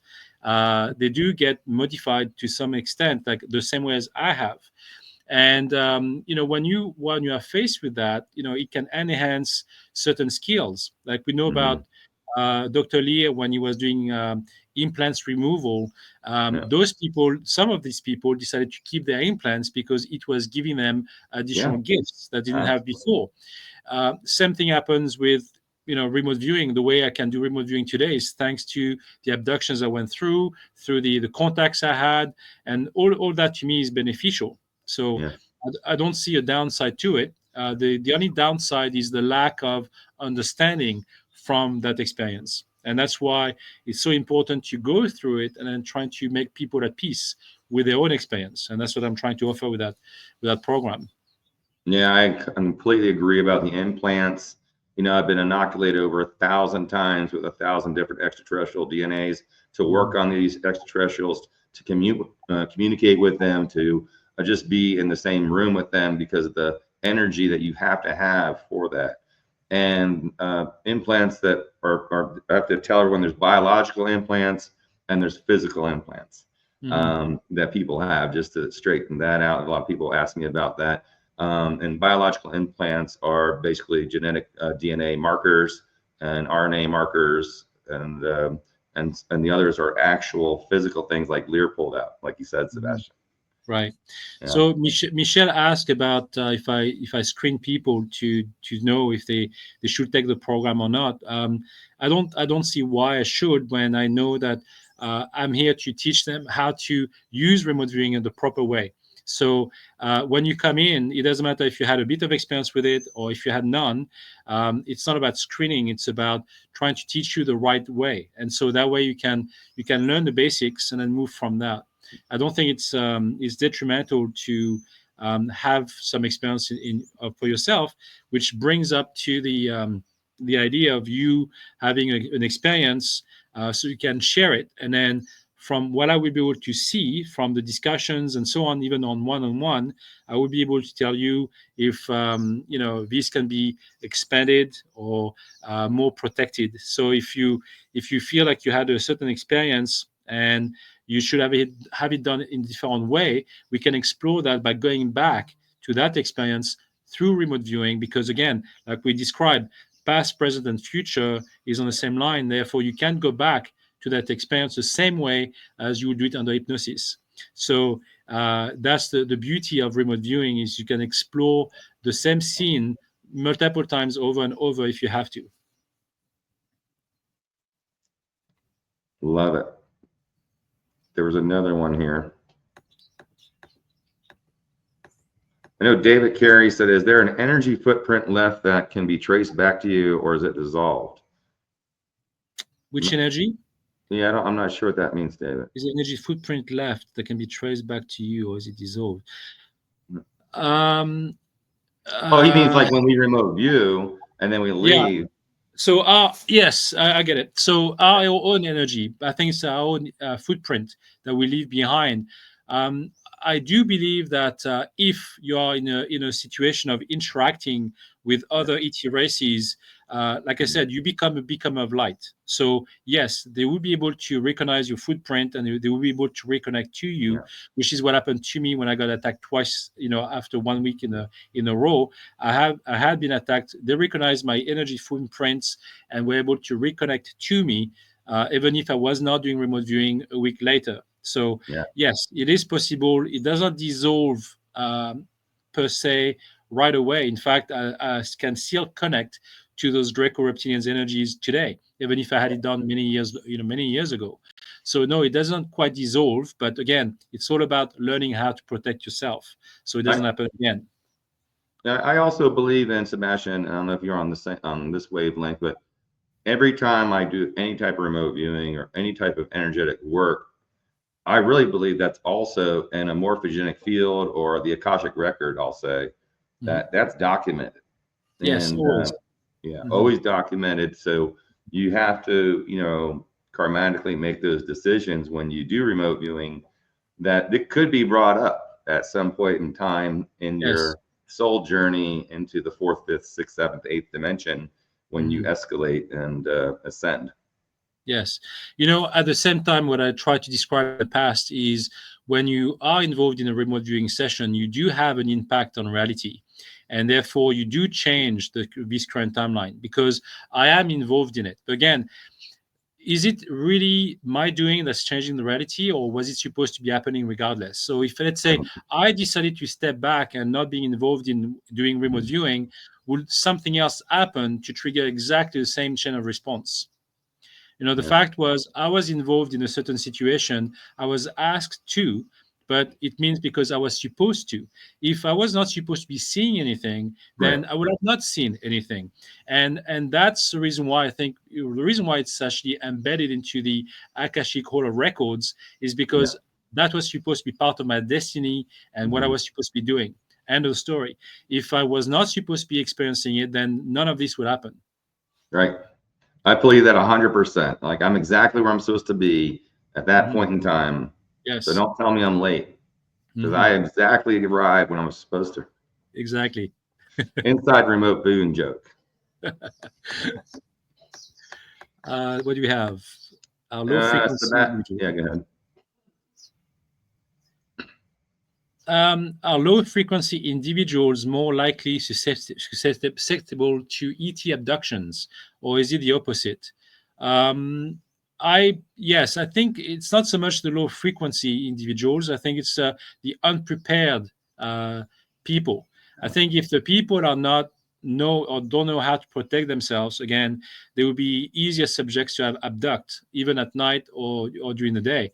That's the reality, really. It's not so much like if you are not familiar with your star family, you don't have any connections to any of it, and you are still living in a blur, then you are definitely more easily abducted because you are not protected and you don't know how. So of course you'll be more subjected to that. But it doesn't mean that your frequency has to be lower.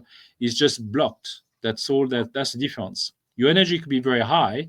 You could be someone who has been eating healthily all your life. You can be doing yoga, meditation. You can have all of that.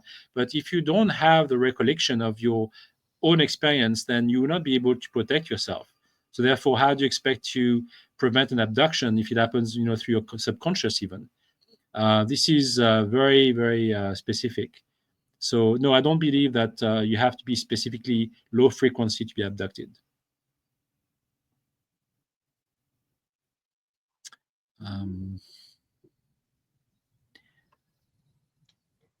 Sébastien, have you remote viewed an ET craft or inner Earth base? Can you describe? Oh yeah, David Carey, are you not watching our shows? No, I guess not. he needs to get on that whole ball game there. David Carey is a great supporter and friend of ours from Australia. From Australia. Yeah, I have seen many crafts physically and through remote viewing, through hypnotherapy. I have seen physical crafts, like when I was, in my backyard. I've seen crafts with friends.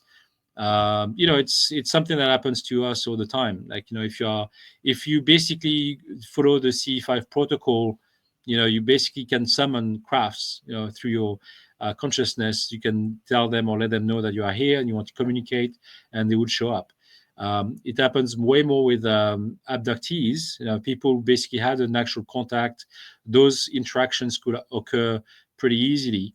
And sometimes also through events, like even UFO conferences. I have seen craft that contact in the desert when I was there. Amongst with like hundreds of people, like we all saw the same thing, and you can't deny it. It's something that happens. I've seen orbs. I've seen the crafts. I've seen. I have different shapes. I've seen oval crafts, like almost like egg shape, white.